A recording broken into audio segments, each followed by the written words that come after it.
முருகப்பெருமானுடைய ஆலயங்கள்ல காலையில நடைபெறக்கூடிய தரிசனத்துக்கு விஸ்வரூப தரிசனம் அப்படின்னு பேரு.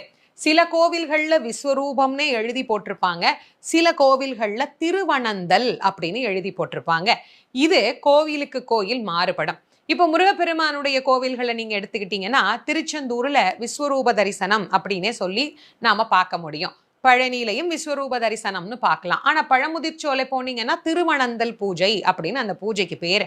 இந்த விஸ்வரூப தரிசனம்னா என்ன, அதை பத்தி ஏன் இப்ப சொல்லணும்னு நான் நினைச்சேன் அப்படின்னா அதுக்கு ஒரு காரணம் உண்டு. ஒரு அன்பர் ஒருத்தர் ஒரு பிரச்சனைன்னு சொன்னார். அப்போ அவருக்கு நான் சொன்னேன், நீங்க உங்க ஊர்ல பக்கத்துல இருக்கிற முருகர் கோயிலுக்கு போங்க, காலையில முதல்ல இந்த விஸ்வரூப தரிசனத்தை பாருங்க, முருகப்பெருமான் கிட்ட இந்த பிரச்சனையை சொல்லுங்க, சரியாயிடும்.